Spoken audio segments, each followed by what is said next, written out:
जय श्री राम। परम प्रिय मेरे भाई बहन, भगवान की असीम कृपा से आप सभी के सहयोग से प्रतिवर्ष की भांति इस वर्ष भी अपने हिंदू रिचुअल्स परिवार के एक बहाने से तत्वाधान में भगवान शिव जी का एक देखा जाए तो उत्तमोत्तम रुद्राभिषेक का कार्यक्रम 9 अगस्त होम प्रदोष के दिन मुंबई के सांताक्रूज पश्चिम गांव देवी मंदिर मिलन सबवे के पास में संपन्न हो गया। उसी का डिटेल आपको देने का मेरा मन है, क्योंकि बहुत सारे बंधु ऐसे हैं जो मुझसे मिले नहीं हैं। वो भरोसे पर कोई चाहे 1000 भेजे चाहे 10,000 भेजे, वो जाने तो कि गुरु जी के पास कितना रुपया आया और कितना खर्चा हुआ और कितना शेष बचा हुआ है। एक विश्वास होना चाहिए। जब हम एक दूसरे से मिलते नहीं हैं तो हमारा कर्तव्य और भी बढ़ जाता है। उसी श्रृंखला में तो सर्वप्रथम जिन्होंने भी भरोसा करके भेजा उन सभी का हृदय से आभार। इसमें 4-5 टॉपिक है। प्रथम यह है कि इसमें रुद्राक्ष की मालाओं की भी पूजा हुई है जो उन लोगों को मिलेगा, इसका डिटेल बाद में। इसी प्रकार से जब ये कार्यक्रम की रूपरेखा बन रही थी तो सबसे पहले पैसे को लेकर के टेंशन बना था। तो जय जय सिया राम, आप लोगों के सहयोग से एक यहाँ के हमारे बड़े भाई जैसे हैं सम्मानीय भैया श्री सुरेश मिश्रा जी, उनसे मैंने निवेदन किया। उन्होंने कहा कि चलो भाई मैं 21,000 रुपया दूंगा। मैंने सोचा चलो एक बेसिक अपना व्यवस्था हो गई है। लेकिन ऐसे में कई लोगों ने चर्चा किया। एक हमारी सम्मानीय बहन पुष्पा जी, तो ये डिटेल सब हम बाद में देंगे। अब पैसे की तो लगभग जैसे तैसे था कि प्रभु करा ही देंगे। अब मंदिर की बात आई है। विरार में मेरे गुरु भाई जी का मंदिर है, जहाँ वो पुजारी है। मंदिर तो शिव जी का है, लेकिन वहाँ हर यजमान जो मुंबई में रहते हैं विरार जाना पसंद नहीं करते हैं, अपनी सुविधा अनुसार आसपास में ही चाहते हैं। तो हालांकि मैं पहले गुरु भाई जी का मंदिर देखा, फिर हमारे बड़े भैया गोविंद जी हैं, उनका जो है आप विरार वेस्ट में गोकुलेश्वर महादेव हैं, वहाँ भी मैं चाह रहा था पर वहाँ उतना समय नहीं मिल पा रहा था। उनके साथ में वहाँ पर विरार में ही, जहाँ मैं लगभग 15 वर्ष पहले गया था, पहाड़ पर माँ जीवदायिनी के ठीक सामने बड़ा ही दिव्य शिव जी का स्थान है। वहाँ मुझे बहुत अच्छा लगा। लेकिन वहाँ क्या थी, वहाँ चाय की व्यवस्था, गर्म दूध करने की व्यवस्था, ये सब सुविधा वहाँ नहीं थी। तो वहाँ अगर विराट रूप में हो, जब 2-4 लाख की व्यवस्था हो, तब वहाँ करना उचित है। या स्वयं करना हो, किसी यजमान को वहाँ लेकर न जाना हो, या यजमान का मूड हो वहाँ जाने का, तब हम कर सकते हैं। उसके पश्चात में अपने आसपास मंदिरों का पता किया, बहुत सारे मंदिरों का पता किया। कई बार 10-10 बजे रात में जाकर के पहुंचा हूं, स्वयं की व्यस्तता थी। और इसके पश्चात में बांगुर नगर में 2 मंदिर है, वहाँ भी गया। पहली जगह गया, वहाँ तो ताला ही बंद था। फिर दूसरी जगह गया, वहाँ भी श्रावण का भजन चल रहा था, कान्हा का झूला चल रहा था। वहाँ से होते होते फिर जो है लोखंड वाला में गया, स्वामी समर्थ मंदिर, पता चला यहाँ तो कुछ ऐसा है नहीं। फिर बगल में एक शिव जी का बड़ा दिव्य स्थान है, वहाँ गया, वहाँ भी अनुमति नहीं मिली। हालांकि चलिए जैसे भी करके गांव देवी का मिला। बड़ा ही दिव्य स्थान है जो आप देखेंगे। एक तो सौंदर्य, दूसरी प्राचीनता, और तीसरी यहाँ कोई व्यवधान नहीं था कि इतने बजे आप ख़त्म कर दीजिए, बीच में कोई टोका टोकी, ऐसा कुछ नहीं था। तो जैसा कि होता है, मंदिर मिल गया, हम सब इकट्ठा होकर के वहाँ जाने को तैयार हुए। लेकिन प्रातः से ही कह सकते हैं, रात के 2 बजे से इतनी तेज बारिश हो रही थी, अलग घबराहट होने लगा। मुझे तो नींद ही नहीं आ रही थी। एक उत्साह और थोड़ा सा एक टेंशन भी था। प्रातः से ही 3 बजे से लगभग नींद उड़ गई और हम लोग वहाँ समयानुसार भगवान की कृपा से पहुँच गए। इसके पहले देखें तो हमारे उत्तमोत्तम विप्र हैं, उनका ग्रुप बना करके उनको जोड़ा था। तो अब मेरा भी सामर्थ्य नहीं था कि मैं 5,000 रुपया एक ब्राह्मण को एक दिन का दे पाऊँ। तो कहीं ना कहीं लोग उसका लाभ लेते हैं। किसी ने कहा भैया हमको 4 दिन का काम आ गया, किसी ने कहा हमको 3 काम है एक ही दिन में। तो मैं कैसे मना कर दूं। कुछ लोगों ने अनुमति मांगा, कुछ लोगों ने तो अपना बताया कि मैं जा रहा हूं। तो हमने कहा जिसके ऊपर शिव जी की कृपा विशेष होगी, हमारे ऊपर शिव जी की कृपा होगी, वही विप्र मेरे साथ आएंगे। तो उसका भी एक अलग समस्या थी। एनीवे लगभग ठीक ठाक लोग हमको मिल गए, कुछ बहुत ही अच्छे मिल गए और वहाँ हम लोग पहुँच गए। उसके पश्चात में एक तैयारियां होती हैं। सर्वप्रथम गणेश पूजन की तैयारी होती है। तो गणेश पूजन के साथ संकल्प होता है। जिन जिन लोगों ने इसमें सहयोग किया है, तो यहाँ पर आप देखेंगे 2 व्यक्ति बैठे हैं। एक तो मुख्य यजमान कह सकते हैं जो आदरणीय सुरेश भैया जी हैं। उसके पश्चात में कपिल पांडे जी हैं, जिनको मैंने आप सभी लोगों का जिनका जो भी योगदान है उनके निमित्त एक हमने वहाँ पर नियुक्त किया। ये हमारी संतुष्टि के लिए है। हालांकि जो व्यक्ति अपने मन से 1 रुपया भी देने का सोच रहा है, वहीं से पुण्य की प्राप्ति प्रारंभ हो जाती है। उसने निकाल दिया, उसको पुण्य मिल गया। आगे की जिम्मेदारी जय जय सिया राम वो राम जी की है। उसने अपने कर्तव्य का मतलब जितना कर्तव्य उसका है कि रुपया भेजना है, उसने अपने कर्तव्य का पालन कर लिया। अब उसकी जिम्मेदारी खत्म, उसको पुण्य मिल गया। रुपया मेरे पास आया, उसके बाद मेरी जिम्मेदारी बढ़ गई कि हम उसी अनुसार जैसा मैंने कहा है प्रयास करके जितना हो सकता है उतना मैं सेवा करूं प्रभु जी की। तो इसलिए आवश्यकता नहीं है, फिर भी एक पारदर्शिता के लिए एक ठीक है, इसी बहाने और भी सेवा हो जाएगी। तो आप लोगों के निमित्त एक आचार्य बगल में बैठे हैं। इसके बाद में जैसा स्वस्ति वाचन हुआ, फिर उसके बाद संकल्प हुआ। संकल्प में लोगों का नाम लिया गया।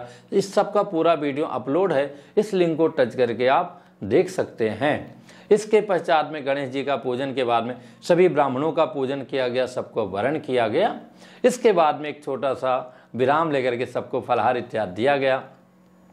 उसके पश्चात पुनः जो है शिव जी की पूजा प्रारंभ हुई। पूजा में जैसे होता ही है, ध्यान होता है। उसके बाद जो है दूध से स्नान, फिर जल से स्नान, दही से स्नान, उसके पश्चात पुनः जल से स्नान, घी से स्नान, फिर जल से स्नान, उसके बाद में मधु से स्नान, फिर जल से स्नान, फिर शर्करा से स्नान, फिर जल से स्नान, फिर चंदन से, गंगा जल से, फिर फलों के रस से। इस प्रकार से कई प्रकार के स्नान की विधि होती है। फिर उनको सजाया जाता है, चंदन है, हार है, फूल है, धूप दीप है, भोग है, फल इत्यादि दक्षिणा है। ये सब होने के पश्चात फिर जो है न्यास करके फिर रुद्राभिषेक प्रारंभ होता है, जैसा कि शिव जी ने कराया। और 11 पाठ के पश्चात में सीधे पुनः उनका स्वयं पूजा करके श्रृंगार करके विधिवत आरती किया जाता है, जो अपने लोगों ने जो प्रभु की इच्छा से आप सबके सहयोग से संपन्न करा ही लिया। तो ये तो बहुत बड़ा कार्य और इतने अच्छे अवसर पर भगवान ने संपन्न कराया। अब इसके बाद में आते हैं कि इसमें खर्चा कितना हुआ और किन किन लोगों ने क्या क्या दिया। तो इसका मोटा मोटी हमने जो देखा है, जो रुपया आया है वो 47,950 रुपया सहयोग के लिए आया है। जो खर्चा हुआ है, जो प्रत्यक्ष है, जिसका लगभग हिसाब है 51,700, मतलब आया कितना 47,950, उसका डिटेल आगे दूंगा। और व्यय कितना है 51,700। तो ये तो इसका ये हो गया। अब इसमें पहले व्यय कर लेते हैं, फिर आय कर लेते हैं। तो व्यय हुआ कि जैसे कि 2 मेन सहयोगी थे, सहयोगी 4 थे, पर पेज सहयोगी जिनको हमको देना पड़ा वो 2 ही थे, और 2 हमारे परिवार के थे। उन लोगों को तो कुछ लेना ही नहीं, उनका तो एक सौभाग्य कर्तव्य है कि प्रभु की सेवा करना। तो एक ब्राह्मण का 2100 रुपया प्लस 100 रुपया ब्राह्मण पूजन का, ऐसा रखा गया था। तो 2 जो सहयोगी थे उनको जो है मिला करके 4,400 रुपया 2 सहयोगी का हो गया। उसके बाद जो 11 विप्र थे मुख्यतः उनका 24,200 हो गया। इसके बाद में जो वस्त्र आया शिव जी को अर्पण करने के लिए, सभी ब्राह्मणों को, जो म्यूजिक के लिए जो साउंड लाया, जो मंदिर के पुजारी जी थे इत्यादि जो भी जुड़े हुए थे, सबको देने के लिए, क्योंकि अच्छा नहीं लगता, सबको मिलना चाहिए जो वहाँ पर उपलब्ध हैं। तो ये वस्त्र में टोटल 4,600 रुपया आया, नेपकिन इत्यादि सब मिला करके। इसके बाद जो किराना से लिया गया, जैसे घी इत्यादि है, शर्करा है, सारी सामग्री है, सुपारी है, सब चीज़ें हैं, तो ये 1,200 रुपया लगा। पूजा की दुकान से जो लिया गया वो 800 रुपया लगा। इसके बाद में फूल, जो सजावट का, प्रारंभ का, हार इत्यादि सब कुछ, ये सब मिला करके 4,000 रुपया लगा। इसके बाद फलाहार और मिठाई में जो मिठाई आई विप्रों के लिए, शिव जी के लिए, और फलाहार इत्यादि की जो व्यवस्था हुई वहाँ बाहर से ही करना पड़ा, तो इस सब में 4,000 व्यय हुआ। इसके बाद में बहुत खुशी की बात और है कि मेरे सामने एक बंधु रहते हैं, वो भी विप्र हैं। उनसे मैंने निवेदन किया अपने यजमानों से कुछ देख लीजिए। उन्होंने कहा कितना दूध लगेगा, मैं ऐसे बोल दिया 35 लीटर। फिर हमने कहा 40 कर दीजिए, 5 ब्राह्मणों को पीने के लिए हो जाएगा। उन्होंने कहा मैं करा दूंगा, और जय जय सिया राम भूल गए। बार बार कहने में आनंद नहीं आता है। तो 40 मुझसे निकल गया था। तो भगवान ने मुझे तो पता नहीं था, 25 का इन लोगों ने पहले ऑर्डर दिया था। सब मिला जुला के लगभग 50 के अंदर ही सब 45 और 50 के बीच में ऐसा कुछ आया। गन्ने का रस, नारियल जल, ये सब मिला करके 3,000 रुपया का व्यय इसमें हुआ। जो सबको पीने के लिए जल आया लगभग 500 रुपया आगे पीछे इसमें गया। मंदिर का उसके बाद पुजारी का, सहयोगियों का, सब मिला जुला करके लगभग 2,500 रुपया लगा। जो साउंड सिस्टम आया वो भी जिनके भरोसे किया था उन्होंने लाना भूल गया, जो भी रहा हो, दूसरे से मंगाया गया ट्रेंडम में, तो कन्वेंस वगैरह मिला के लगभग 2,500 रुपया। तो ये सब पूजा में जो दक्षिणा वगैरह लगा वो सब अतिरिक्त करके कुछ और भी जो कन्वेंस लगा वो सबको प्रभु को अर्पण है। तो ये मोटा मोटी 51,700 रुपया क्या हुआ, ये व्यय हुआ, खर्चा हुआ। अब देखते हैं सौभाग्यशाली यजमान जिन लोगों ने अर्पण किया है। सर्वप्रथम रंजीत सिंह हरोनी लखनऊ से भैया ने भेजा 500 रुपये शिव जी को अर्पण किया। शिव गुप्ता जी जो मेरे सामने, जिनको मैंने फ़ोन किया, उम्मीद बहुत ज़्यादा थी पर चलिए 750 रुपया उनकी खजाने से आया प्रभु की सेवा में। मेरी भांजी है, वाराणसी में रहती है, दीदी जी के कहने पर, आदरणीय चित्रा दुबे दीदी के कहने पर 1,000 रुपये उस बच्ची ने पेमेंट किया। इसके बाद हमारे चाचा जी जो पूजा में भाग लिए थे, श्री राजेंद्र चाचा जी, उन्होंने शिव जी पर भी अर्पण किया था, पर 1100 रुपया मुझे अर्पण किया था, वो भी जोड़ा जाएगा। और एक भांजा और है जो मना करने पर भी, रवि पाठक है, बलरामपुर से है, हमारी बहन मीना बहनी, उनका बेटा है, 1,500 रुपया उसने भेजा था। इसके बाद बहन सौम्या श्री उड़ीसा से हैं, उन्होंने भी स्वयं फ़ोन करके और 2,000 रुपया उन्होंने भेजा। मैंने बताया यतीन्द्र भैया, यतीन्द्र तिवारी जी बहुत ही सज्जन और शुभचिंतक हैं, उनसे भी हमने निवेदन किया 2-4 लोगों से करा दीजिए, तो वो सोचे 2 दिन का समय किसको बोलूं, स्वयं उन्होंने 2100 रुपया अर्पण किया। इसके बाद सम्मानिया पुष्पा शर्मा बहन है, जो शुरू से ही हर एक अनुष्ठान में सहयोग अवश्य करती हैं और उत्साह बढ़ाती हैं, बड़ी प्रसन्नता होती है। 5,000 रुपया उन्होंने भेजा, नवी मुंबई से ही हैं वो, अभी तक भेंट नहीं हुई है। इसके बाद में सर्वदानंद शर्मा जी जो ऑस्ट्रेलिया में रहते हैं, मेरे सहयोगी ने उनसे ये सामने बात रखा, उन्होंने भी एक श्रद्धापूर्वक वहाँ ऑस्ट्रेलिया से 5,000 रुपया भेजा। इसके बाद में संभवतः जो सबसे पहले पैसा आया था वो कामाक्षी भल्ला जी का, जो गाजियाबाद में रहती हैं, बहन को भी बहुत बहुत धन्यवाद है। प्रथम पैसा आपका आया है, 4,000 रुपया इन्होंने भेजा था। इसके बाद में जो हमारे भैया हैं सम्मानीय सुरेश मिश्रा जी, जिन्होंने 5,000 रुपया पहले दिया था उसी दिन जब मैं भेंट करने के लिए गया, तो 21,000 पर बात हुई थी, पर पूरा भगवान जी की सेवा देकर बड़े प्रसन्न हुए और वहीं पर बिना कहे 20,000 रुपया उन्होंने अर्पण कर दिया, मतलब टोटल उन्होंने 25,000 रुपया दिया। तो इस प्रकार से जो मिला जुला करके हमको जो टोटल आय हुआ 47,950 रुपये, इसको आप लोग स्वयं जोड़ लेंगे तो 47,950 रुपये का आय हुआ। और जो व्यय हुआ है वो 51,700 रुपये का ऐसा है, और बाकी जो हुआ हो।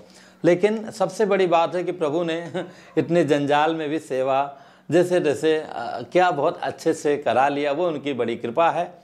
हाँ, अब रुद्राक्ष के माला की बात आती है। जो मेरा एक भतीजा है, सहयोगी है, जो बहुत दौड़ा है, उसने बहुत पहले कहा था कि जो है हमको एक रुद्राक्ष की माला चाहिए। तो जो अपनी लक्ष्मी जी का अनुष्ठान होना था तभी मैंने कहा था बेटा वहाँ पूजा करा के आपको मिल जाएगा, पर वो अनुष्ठान हुआ ही नहीं।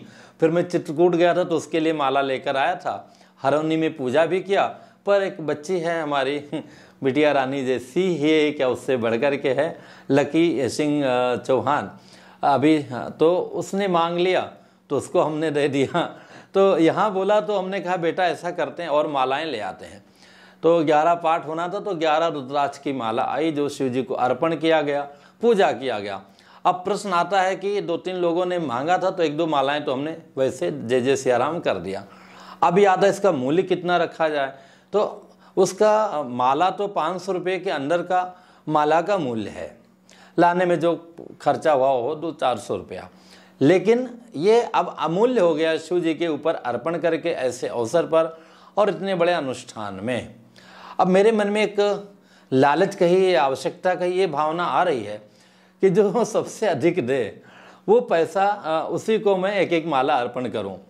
चूँकि धनात् धर्मम, धन से ही धर्म होता है। और मैं बहुत दुखी हुआ, लोगों को आप एक फ़ोन पर लोग लाखों रुपया खर्च कर देते हैं या अपने स्वयं में कर डालते हैं, बर्थडे मनाते हैं 10-5 हज़ार रुपया खर्च कर देते हैं, और हम फ़ोन करके बताएं कहें तो कोई 500 रुपया दे, कोई 700 रुपया दे, बड़ा दुख होता है। जैसा आयोजन है वैसा हमें कंट्रीब्यूट करना चाहिए। हाँ, हमारी जैसी शक्ति है उससे बढ़कर के करना चाहिए। तो मन में भावना आ रही है कि ये जो मालाएं लोगों को मैं दूंगा और उससे जो धन आएगा उसको मैं अलग रखूंगा, ताकि अब अगला जब महाशिवरात्रि की रात्रि में रुद्राभिषेक करने की बात हो तो कम से कम 30-40 नहीं 50% धन हमारे राम जी के कोष में जमा रहे, और उतना बाकी तो आप 5-10 लोग जो सदैव जुड़े हैं, सहयोग करते हैं, तो बड़े आराम से खेल खेल में हम लोग कर सकते हैं। एक बेसिक अपने पास रहेगा। ये नहीं, पत्नी जी भी यही सब कह रहे थे कि स्वयं भी थोड़ा अलग अलग रखते रहें, ताकि लोगों से कहना बड़ा कठिन होता है। पर मेरे मन में भावना ये रहती है कि इसी बहाने लोग जुड़ेंगे, उनकी भावनाएं जुड़ेंगी, उनके धन का सदुपयोग होगा और उन तक वो बात पहुंचेगी, वो भी लाइव देखेंगे। तो जोड़ने का काम हमारा है, और उतने बड़े हम धनपति भी नहीं हैं। तो इसलिए आप सबसे मैं भी कहूँगा कि अभी से थोड़ा थोड़ा अगले महाअभिषेक के लिए अलग अलग आप रखना प्रारंभ कर दीजिए। और दूसरा, जिनको भी रुद्राक्ष का माला चाहिए वो ऐसा स्वयं में करें कि उस धन को रखा जा सके, ऐसा वैसा नहीं। अगर वैसा नहीं तो आप एक आध माला फ्री में भी मैं किसी को भी दे सकता हूँ, अपने पैसे से भी डाक खर्च से भेज सकता हूँ, वो बड़ी बात नहीं है।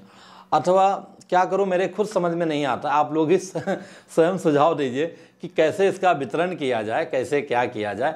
पर मेरे मन में जो बेसिक भावना आई है ये आई कि इससे एक विशेष जो द्रव्य दे उसको भैया मैं दूं, और उस द्रव्य को, उस रुपए को जमा करके अपने चैनल वाले खजाने में रखूं, ताकि अगली बार हम लोग सेवा कर सकें। जिनको भी फिलहाल ये माला चाहिए वो हमारे जो चैनल का नंबर है 7021616365 पर मैसेज कीजिएगा।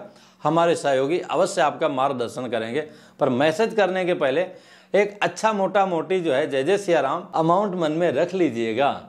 उस दिन जो महारुद्राभिषेक हुआ था उसका पूरा वीडियो अभिषेक का इस लिंक को आप टच करके देख सकते हैं। अभी बाद में हम 2-3-4 छोटे छोटे क्लिप्स नीचे एडिट करके जुड़वा दूंगा, तो आप उनका दर्शन करें और कमेंट्स अवश्य कीजिएगा कैसा लगा, और इस वीडियो को शेयर भी कीजिएगा। पुनः मिलूंगा एक नई जानकारी के साथ में। जय सिया राम।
सजाए गवा जाते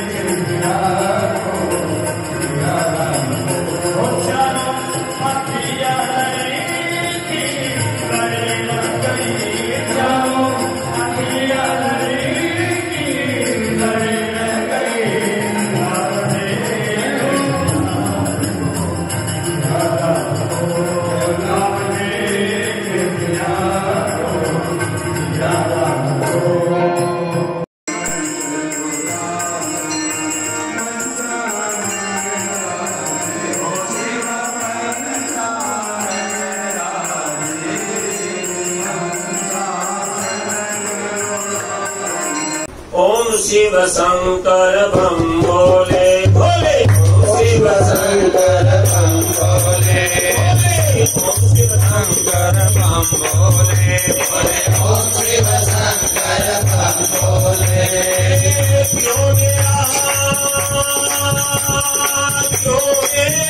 मन बाबोले क्यों मेरा